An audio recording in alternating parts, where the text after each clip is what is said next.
One of my favorite things to think about in Magic is what formats would be like with different card pools, whether that be ban talk, unban talk, or anthology talk, which is why I've got a little presentation on some cards I think would be great for the timeless format given in an anthology, and let's begin. Some goals for the format editions. Cards without a home. So, what does this mean? Well, if it's a staple in any format, that kind of disqualifies it from this. Extra points if it's only Eternal Eagle. If you got some random fun Eternal Eagle only card that doesn't see play in Legacy, that is an excellent candidate for Timeless because A, I want Timeless to be unique, and B, it's just, as I said, it's interesting to see what cards would do when we haven't seen what they can do, right? Because they don't see play in any format. Dynamic gameplay, what do I mean by this? Well, the first part of it in dynamic gameplay, the first entailment, is that there's a lot of decision points for both you and the opponent. And also, there's a lot of interesting counterplay. Well, this mostly falls in the ballpark of the opponent. But yeah, those are the two main things. I can go into the specifics for specific cards later so you can get a better understanding of what I mean by that. And the last point here, interesting in the format specific context. So one example I can immediately point to is a Treasure Cruise and Deathrite Shaman and Dig Through Time and all those cards in Pioneer. They are interesting in the format-specific context of no fetch lands. Now, what does this mean for the Timeless format? Well, I guess we can talk about that more when we get to the specific cards. So let's just get into it here. So I've got some lands. None of these except for, well, I guess Dryad Arbor is somewhat of a staple, so Dryad Arbor is breaking point one there, but I think it's an interesting enough card that it kind of overrides that downside. Let's just start from left to right. Let's keep it clean. Sarah Sanctum. Does an enchantment deck exist in the Timeless format? No. Does an enchantment deck exist in Legacy that uses Sarah Sanctum? I mean, kind of, not really, not meta. So a really powerful, really exciting card that supports an archetype that is completely absent from the format. Well, I think that is a perfect candidate for the Timeless format. Yeah. And I guess another thing I didn't even mention for my points is if the card is on the reserve list or it's like $1,000 in real life, that's even more bonus points because that means that likely the only chance you'll ever get to play with it is on Arena. Alright, moving on to the second card here, Flagstones of Trocaire. This is a kind of like Dread Arbor. It sees play in a decent bit of play in formats, so it's not necessarily a card that hasn't had its chance in the spotlight. However, this supports another archetype that is completely devoid from Timeless here, and that is kind of a lands toolbox midrange. So Elvish Reclaimer may finally become a playable card if this were in the format, and wouldn't that be amazing? Well, I can already answer that as a rhetorical question. It would be amazing. So yeah, we get to see that. We could also see some, say, Lotus Field brews. Just like red, white, Lotus Field, you're running 4 Flagstones of Trocaire. It also can help support like maybe a mono white Death and Taxes if you're running the Knight of the Phantom Orchid, which whatever, that thingy. Yeah, I think you could support a lot of underrepresented archetypes and would just, kind of push the meta in a healthy direction. Because right now we're being destroyed by Belcher and Show and Tell and all that crap. We're just drowning in all this sorrow. And I guess kind of the last point there about it's supporting the DNT with Knight of the White Orchid, Phantom, Menace, whatever thingy, is that card is kind of great against Belcher. So hopefully it would rain in against Belcher if that card becomes more prominent in the format. Library of Alexandria. This is kind of the epitome of what I want, at least abstractly, for the Timeless format. Hey, it doesn't have a home.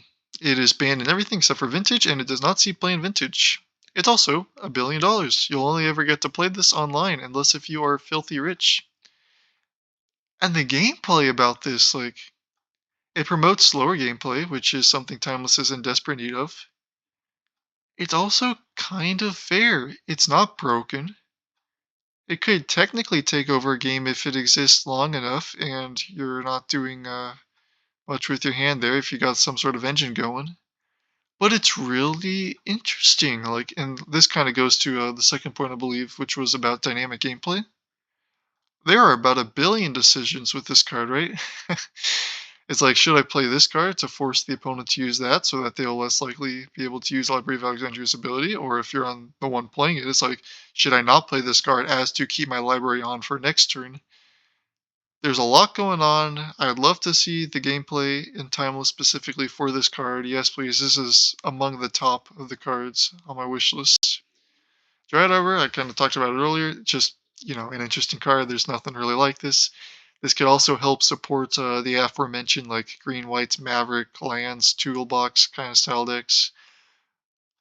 We don't have Green Sun Zenith, so we wouldn't have that, which is actually a good thing. Right, so this kind of goes into the third point, right? What would Dryad Arbor look like in a format without Green Sun Zenith? I mean, we kind of saw that with Modern before. But Timeless, I mean, there's a whole bunch of different cards in Timeless, and it's missing a lot of cards that were in Modern. So it'd be a unique experiment to see what kind of decks this would go into, and what kind of gameplay this would lead to, and what kind of deck building decisions this would kind of follow into. Yeah, I mean, yeah, let's get off the lanes here. Interaction. I am not going to just put a bunch of cool proactive threats, proactive lands. I'm going to also include a bunch of powerful interactions. So let's just get through this really quickly. Pernicious Deed, I don't expect it to be too good. It's just kind of a convenient card to have as a deck building toolbox. It also is a good card of the old days of old. Doesn't see any play anymore. This could possibly give it a new home. I mean, I guess I mostly kind of threw it on here for its historic ramifications. Not that it'd be great in historic, but it could probably see play in historic. I have somewhat doubts it could see play in timeless, but hey, I'd love to be surprised there. Gilded Drake, we already have the Energy Drake. That's doing nothing. Gilded Drake does not see play in any 60 card format. However, it is a powerful card. Ding, ding, ding, ding. That's kind of what we're looking for. It's also on the reserve list, like $200 or something. Yeah, no one's going to buy that in paper. Just to play in a legacy deck that will not do great at the local. uh, in terms of what it could actually do for the format, against Show and Tell, they can steal an Atraxor against Natural Order or whatever, big creature decks, Reanimator, if those ever become super meta. Yeah, I don't see it doing much more than being a sideboard card against big creature decks, but I'd love to have it in the toolbox. Foil. Everyone is clamoring for Force of Will, and I'm kind of hesitant to add Force of Will, because Force of Will means that we are turning Timeless into Legacy. And it also means that every Timeless deck will have to be blue. I really don't like that. So here I have a compromise. Foil, you may discard an island and another card rather than pay the spell's mana cost. So you have to get rid of 2 cards, so it's a 3 for 1 for the opponent. But you counter the spell. Hey, if you're countering a Belcher, you are more than happy to discard 2 cards. Now, one of my little pet decks here is Madness, so I did put this on for like my own self-gratifying needs, I suppose. Well, partially, I think it'd be great for the format just generically, but I also think it'd be awesome in, say, a Madness style deck, because you are discarding the card, and I'd love to see how that plays out. Please add foil. Drop of Honey. This is, quite an interesting card, and in Timeless in particular, in terms of green interactive cards, we've got Dismember. That's cool. We don't really have anything else all that good. Well, Drop of Honey is kind of good. It also doesn't see play in anything, and it's an old, fun, unique card. Yeah, let's add it. Hopefully, it can also support the enchantment decks we're trying to bring into the format via Sarah Sanctum and now this. Alright, next card, Collector Oof. Belcher being a top deck, Collector Oof is just healthy to have in the format. Artifact decks are, they're whatever. It's not like artifact decks need Collector Oofing, but if we're going to add some of the cards on the next slide, yeah, let's get Collector Oof into the format as soon as possible. That's my little spoiler for next slide. Cursed Totem.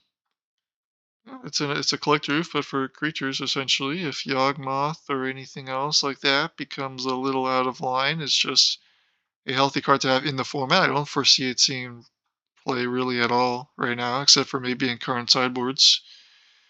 But I can totally foresee a future in which creature ability decks rise to the top, and in that case, Cursed Totem. Aren't you glad it was added in this anthology, huh? Cabal Therapy.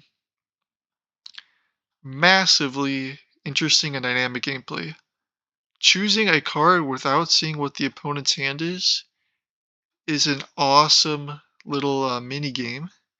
It heavily rewards format knowledge, and it's probably among like the top 0.5% IQ dependent cards of all time. Like, you really have to think with this one, which is exactly what we want for basically all cards ideally, but we'll take it where we can get it. Also, the flashback, sacrifice a creature. This has potential to support some archetypes that are basically non existent, like decks with perhaps Bloodghast, or decks with perhaps Mayhem Devil, although that's not really a thing. It could also go into some of the combo decks, say like the Phyrexian Tower, little 1 mana dudes that when they die they create a treasure, which, that's that's not ideal to be supporting those archetypes because they're kind of toxic. However, if they're forced to actually think and naming a card for Cabal Therapy instead of just Ooga Booga Ritual Stormwind, then hey, that's great. Dread of Night could also help enchantment decks, well, because it's an enchantment. I'm going to stop saying this. But all white creatures get -1/-1. Well, we have an Ocelot Pride problem, I must say. Dread of Night, kind of awesome against Ocelot Pride. Well, then need I say more? Then it's good against Red White Energy. Let's continue on to the next slide here. Alright, so here are the proactive cards. Gifts Ungiven. Another card where you have to really think both inside the game and outside of the game. The deck building in this card, it will be massively engaging, and I'd love to see what decks end up using this card and how they're built to support this card. I am massively interested in that. I'm going to be saying this a lot, but it doesn't seem play in any 60 card format. And also, the opponent has a very interesting decision here as well. Which pile? Of course, if you build your deck like to maximize this card, it'd be like, oh, whatever pile I choose, I just lose. But say you're doing some fair like control deck, like Simic or Sultai, and you're just like, I'm going to get a counter spell, I'm going to get an Uro, I'm going to get this, I'm going to get that. It's like, if I choose this pile, Uro goes to the graveyard, but if I choose the other pile, then they're going to have the counter spell. Like, that's interesting. Those are the fun decisions that we play Magic for. Yes, please add it, but also support some more of the control decks, some of the slower decks, which the format is in dire need of incentives to go slow. So, yeah. Definitely had that one. A Dockside Extortionist. I would say recently banned a commander, but boy does time fly. That was like many months ago. Now this card has not seen any play in any format. Again, I'm going to be seeing that a lot. I think this can be very interesting in a creature deck, and it can be a sideboard option against artifact decks. We do have an affinity deck kind of towards the top, not really, but it sees a decent bit of play since we got the artifact lands. Some number of months ago. Man, time does fly. But yeah, and the interesting thing about Dockside is that if the opponent has enough artifacts, you can do some really broken, even combo lines with this card. But if the opponent does not have the artifacts and enchantments, then it does nothing. So it basically is relegated to a sideboard card unless you want to play some Michael Synth Lattice type. I'm not even sure how many of those there really are on the format. But I think that can lead to some very interesting deck building. It's like, okay, I'm a creature deck. Or don't even have to be a creature deck. It's like, okay, this is my plan for the artifact decks. I'm going to bring in some Dockside Extortionist, and because I'm the Dockside Extortionist is now a broken card, I am able to do this with my other cards. And the deck building and the gameplay, yeah, it's all there. Get this thing on Arena pronto. Mox Opal. Now this card does see play in a multitude of formats. That's a little bit of a point against it. We've seen what it does to a modern, though, and if you just kind of ignore Breach, it's awesome for the format. Hammer Time, Asmo, some of the Urza decks, just, generic affinity, Lantern Control, they all get propped up into Tier 2, which is a healthy part of the meta, solely on this card. Now, we do have a good artifact deck, so there is a little bit of worry there. However, this one is a little bit harder to justify than the other cards. I just really like the card. I I'm struggling to think of some examples of non just like normal blue affinity decks that would play Opal, but I'm sure there are, and I really wish they would be supported. Or that was poor wording. Whatever. Opal, take it or leave it. I'd like to see it. I don't know. Take the risks. Let's do it. Walking Ballista. We do not have a scales deck. We do not have really. Well, we have Karn decks. We don't have any big mana Karn decks such that Walking Ballista would be ideal. We don't really have any Agatha Soul Cauldron combo decks. We also don't have any Teshar decks, although that's likely going to continue to not be the case after this. But Walking Ballista, all those archetypes I mentioned, or all those texts, all those strategies, heavily reliant on this card. And they would all be massively healthy. And it goes into none of the top decks right now, and it would just be an awesome card. It's an interesting deck building card. Like, how do you build your deck as you support this as much as possible? Because the power is there, you just kind of got to work for the power. Also, interesting gameplay decisions, right? How much do I do for X? Do I sacrifice my bullets now to kill the creature? Do I wait a turn as to put a counter on it to live? Should I exile this with collagen? How many counters should I remove? It's a very, and if the opponent, it's like, okay, the opponent's got a ballista on 2. Do I force them to ping this creature now? How do I play such that if they go for the ping, I can sacrifice in response or do something? There is a lot of decisions with this card, and yeah, that's kind of my pitch for that. Living Wish. Now, if any of you people watch legacy YouTube channels, you may be familiar with, I believe it is Thraben U, or maybe it's Bosch and Roll, one of the two, a Living Wish mulch land stick, and that thing looks fun as heck. But even aside from that very specific archetype, Living Wish, it's kind of a toolbox card. We love toolbox decks. I think every format can benefit from a toolbox deck. We're not going to any of the current combo decks. I don't believe it would. And it could also help support the big mana decks. And when I say big mana, I kind of mean like big green, like maybe perhaps the Primeval Titan deck can play this. Just 2 mana tutor a Titan on the sideboard, or tutor Colossus or whatever. Maybe the lands deck could be a thing where you just Living Wish, tutor Lumra, and you got Field of the Dead, and you got all this fun stuff. You got the 8 Arboreal Grazers because of the Alchemy card. Yeah. So yeah, just continuing to try to support those toolbox decks. Moving on to Gush. Banned everywhere. Doesn't see much play in Vintage. Yeah. Well, I guess we should answer the question, why is it banned everywhere and why is it fine and timeless? Well, in timeless, I'm trying to think about how to word this.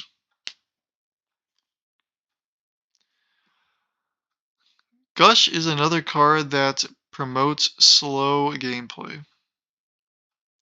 So that's a huge bonus.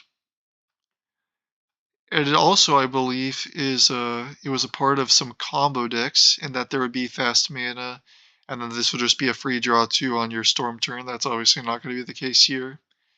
We don't really have any Mystic Sanctuary. I mean, we do have a Mystic Sanctuary deck. It would probably play Gush. I guess the another thing to consider would be Up the Beanstalk, although there's not an Up the Beanstalk deck. So maybe this could help an Up the Beanstalk deck be good. I don't know if that's what we want. This is less that I am very sure that it would be good for the format, more that I am very interested in running the experiment of what this card would do. Because just some dude wrote a whole textbook on this card, right? Like a 300-page textbook just on this card alone. It's like, if a card is that interesting and has that many decisions and has that much like thinking behind it, that much play behind it, this is sounding like the ideal card for the format here, assuming it's not broken. I am very much open to the possibility that it's broken. Okay, Squee, Goblin the Bob. This will be useful for a card later. It kind of fits in with that. It can also help maybe some Madness decks, help discard decks, because, this is kind of, in Modern, we see the Asmo decks. They run Asmo Random, Market Ice, and Goldikar, as well as the Oval Chase Daredevil. And we've seen with those kinds of decks how powerful the card advantage can be from just having this creature that just keeps returning to your hand. We don't really have any self-discard decks like that. The Madness decks aren't real. Squee can certainly help with that. And this is a card that mostly supports fair decks, I'd say. If you want to count Madness as fair, which it definitely is fair, right? We don't have Bizarre Baghdad yet. Squee would not go into any of the combo decks, I don't believe. And yeah, mad interesting deck building tool there. Yeah, I've got some build arounds. So these would be, I guess these all fall in the proactive card, but they are more so a build around. Not that some of the previous ones weren't build around, but these are much less generic. So Basim can go into the artifact decks, could go into my favorite deck of all time, Kethis. That's kind of a huge reason I put it on here. We've seen it do very healthy things in Modern. It doesn't see a lot of play in Modern, however, and yeah, I think it would be a huge net benefit to the format for it to be in here. Maybe not a huge net benefit, but certainly a net benefit. I think it's hard to argue against it being a net benefit, unless if you think that blue-black affinity is going to be way too strong, which I have my significant doubts. Dihada. Okay, this is just a Kethis card. This is like the most self-serving thing I put on the list. However, let me try to give the case here. Very powerful card. Sees play in CDH, sees no play in any 60 card formats, would support legendary decks, of which there are none. So I think that's a good enough argument for that it would be a net bonus, but let me try to argue further that it deserves its place in the anthology over some other cards. The gameplay. Let's go over the gameplay. It's not serving to. I shouldn't say it's not serving to combo, but it plays fair, right? It draws cards. It gives something some keywords. No one is going to be like, I'm just, Diana is just so broken. My thoughts are totally jumbled. I am very tired. This is an entirely incoherent argument for adding her. The main reason I want her is she'd be amazing in Kethis. I think the gameplay would be awesome. The deck building would be awesome. Yeah, that's that. Astral Slide. So whenever so this would help the cycling decks, of which there are none, which is kind of why I want to add this. And when I say cycling decks, I don't mean cycling decks like, oh, I play my Zenith Flare or whatever. It's like I have X amount of cards with cycling in my graveyard. I mean just like a fair deck where you have like some Wall of Blossoms type cards and you have some lands with land cycling. Now this is kind of a thing in pre-modern, I believe. You can look to the pre-modern decks. I did get a lot of inspiration from pre-modern because a lot of those decks are freaking awesome. And if Astral Slide can bring anything like that to the format, then definitely add that here. Morophon the Boundless. I put this here for two main decks I'm trying to support. If you look a little to the right, you'll see a card called Didgeridoo. I think this could go in a Didgeridoo deck, see what kind of functioning can happen there, and it also gets put into the battlefield with Sorin. So Sorin, Didgeridoo, and Morophon can be a stupid, really fun deck. And I can't even imagine what the deck would look like. I'd love to have the motivation to start working on that if they ever did get to add it to Arena. Very, very fun deck building experience there. Didgeridoo. Well, besides Morophon, you brought some other big Minotaurs on Arena. This people have tried it in Legacy. It sucked. Maybe it won't suck in Timeless. Yeah, who knows? Let's find out, right? It's a funny card. Let's add it. Survival of the Fittest. This is another one of the cards I want to most see added to Arena. We saw Squee. This is a very common play pattern in pre-modern, to where you go search Squee and then you discard Squee to search another creature. And Squee keeps getting back to your hand every turn, and you keep discarding for value. So you're basically drawing a card every turn with this little combo. Again, toolbox decks. We really want toolbox decks in the format because toolbox decks are awesome and they are generally fair gameplay. Survival of the Fittest also hugely benefits Madness. Survival of the Fittest, Madness. Don't you want that in your format? Doesn't that sound like a blast? I'm not being facetious. That does sound like a blast, right? I think that'd be awesome. And then toolbox decks, like I don't know if you'd play this in some random green whites Maverick style deck. Maybe you would. Maybe you have Survival of the Fittest. You got your one of Squee. It's like, okay, Survival of the Fittest equals draw a card every turn for 2 mana. And I can tutor my to a Silver Bolt or whatever whenever I want. I can tutor my Collector Roof, right? Or you can tutor your Hollow One. It's like, oh, I already discarded a card. You tutor your Blazing Rule as your. Whew. Bro, I'm getting excited just thinking about this. Add this to Arena, please, right now. No questions. So here's kind of a visual of everything I talked about. So let me know what you would like to add. And the end.